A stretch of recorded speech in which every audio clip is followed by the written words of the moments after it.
Hai semua, salam budi luhur. Selamat datang di video bagian kedua tentang struktur kontrol perulangan.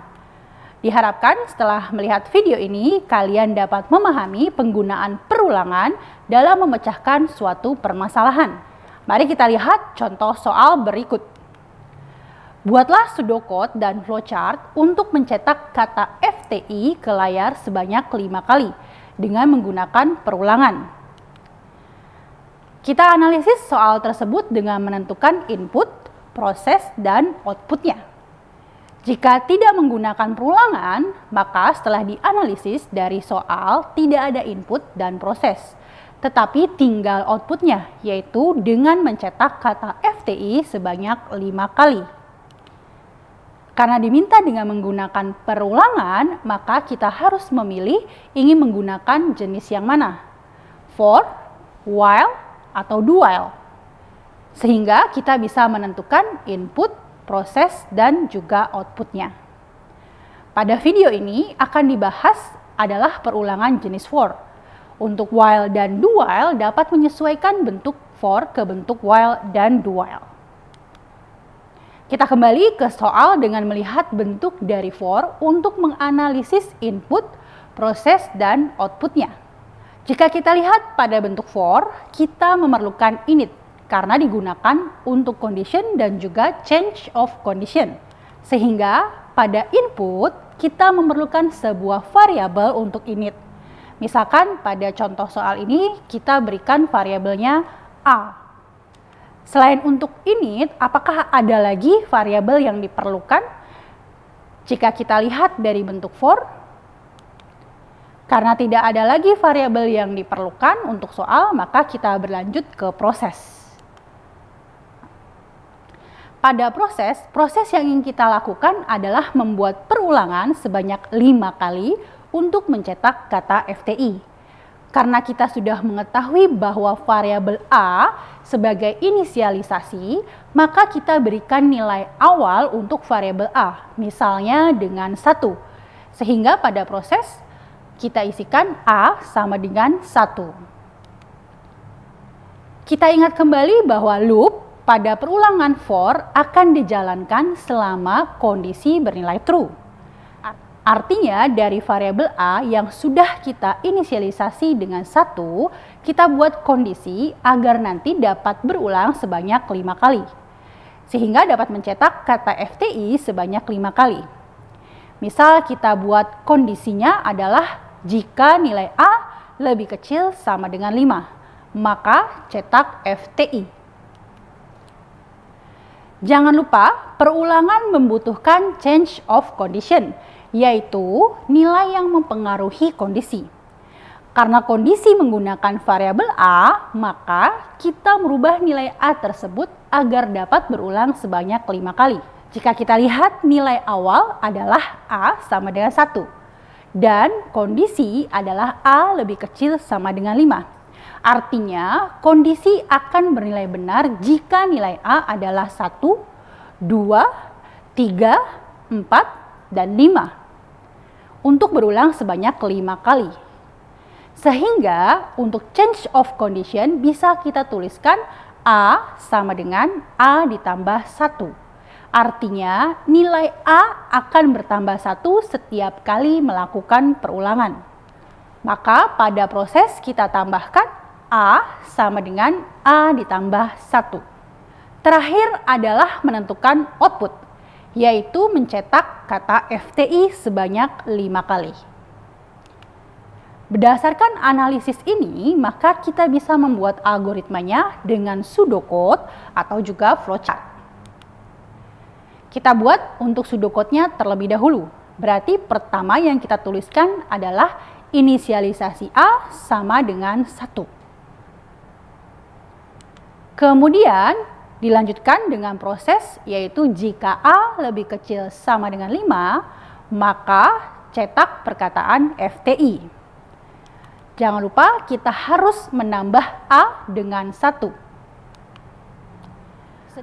Setelah kita mendapatkan pseudocode-nya, maka kita bisa membuat bentuk flowchart-nya. Pertama, Di sini tidak akan dibuat dengan menentukan terminal karena kita ingin langsung membuat flowchart dari perulangannya saja.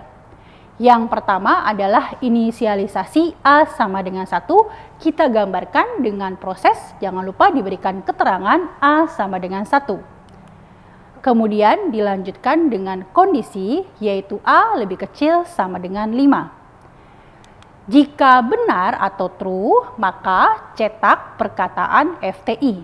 Di sini menggunakan simbol output dengan keterangan yaitu cetak FTI.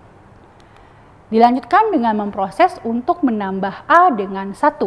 Kita gunakan simbol proses dengan keterangan adalah A sama dengan A ditambah 1. Karena kita akan membuat flowchart perulangan, berarti kita tambahkan garis putus-putus dari change of condition ke bagian atas dari condition.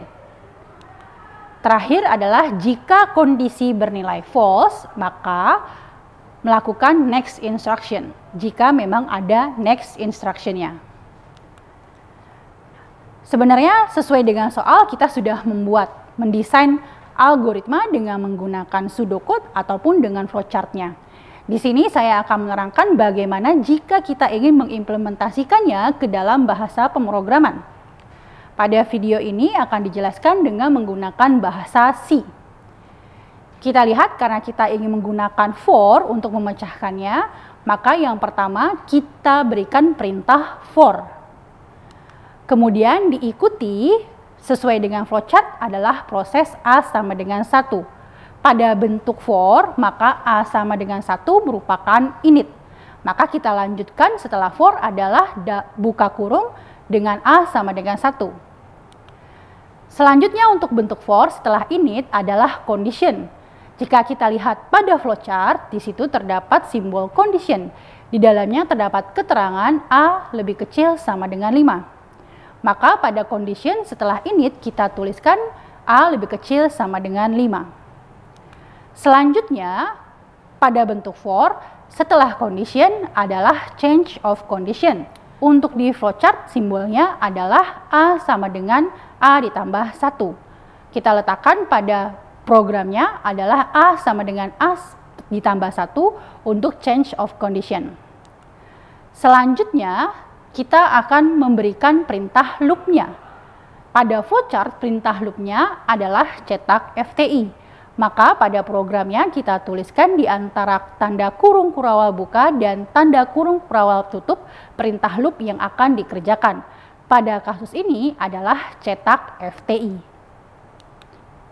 Mari kita lihat alur dari algoritma yang kita buat, apakah benar mencetak kata FTI sebanyak 5 kali dengan membuat tabel perkembangan dari flowchart yang sudah dibuat. Pertama, kita akan menentukan ada berapa banyak kolom yang diperlukan untuk membuat tabel perkembangan. Sesuai dengan flowchart yang kita buat, bila kita lihat, kolom yang pertama adalah simbol yang pertama adalah untuk A. Kemudian kolom yang kedua sesuai dengan flowchart adalah untuk simbol berikutnya adalah decision, yaitu A lebih kecil sama dengan 5. Kolom ketiga atau berikutnya sesuai dengan urutannya adalah simbol output, yaitu cetak FTI. Dan kolom yang terakhir sesuai dengan simbol berikutnya adalah untuk proses, yaitu A sama dengan A ditambah 1. Jadi kita akan menghasilkan 4 kolom sesuai dengan flowchart yang sudah kita buat. Berikutnya kita akan melakukan perkembangan dari perulangannya. Pertama adalah sesuai dengan flowchart nilai A diisi dengan 1. Berikutnya adalah akan memeriksa apakah nilai A lebih kecil sama dengan 5. Ternyata kondisinya bernilai benar, maka akan melanjutkan ke langkah berikutnya yaitu mencetak FTI. Berikutnya adalah akan merubah nilai A, yaitu ditambah 1, artinya 1 ditambah 1 sehingga menjadi 2. Jadi saat ini nilai A bukan lagi 1 tetapi sudah berubah menjadi 2.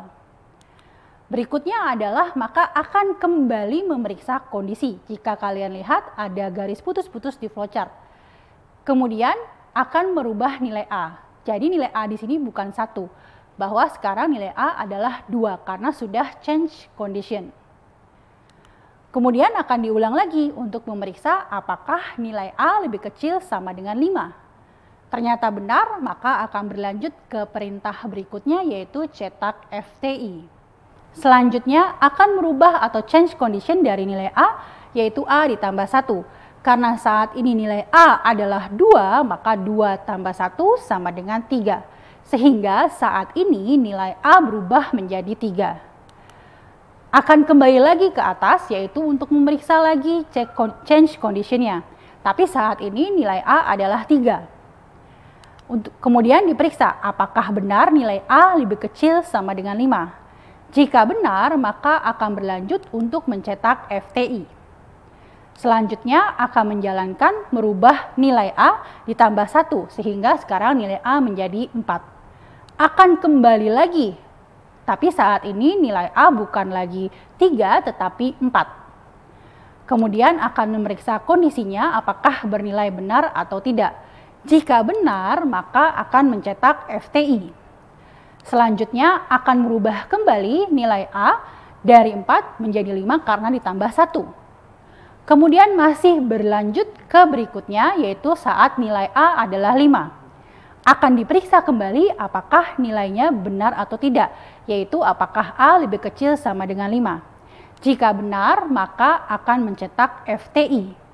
Kemudian akan melakukan perubahan nilai A, yaitu ditambah 1 sehingga menghasilkan 6. Masih berlanjut untuk memeriksa pada saat ini nilai A adalah 6. Akan diperiksa apakah nilai A lebih kecil sama dengan 5. Saat ini karena nilai A sudah 6 sehingga kondisinya bernilai salah. Artinya maka akan keluar dari loop yang berikutnya akan menjalankan perintah berikutnya jika ada. Jika kita lihat dari tabel perkembangan ini, untuk outputnya adalah pada kolom cetak FTI. Jika kita lihat pada kolom ini ada terdapat 5 baris untuk melakukan cetak FTI. Artinya perintah yang sudah kita buat sesuai dengan contoh soal permasalahan kita, yaitu untuk mencetak 5 kata FTI dengan menggunakan perulangan. Demikian video bagian kedua, struktur kontrol perulangan. Semoga setelah melihat video ini, kalian dapat menganalisa dan mendesain perulangan untuk memecahkan suatu permasalahan. Sampai jumpa di video berikutnya, yaitu video struktur kontrol perulangan lanjutan. Salam budi luhur.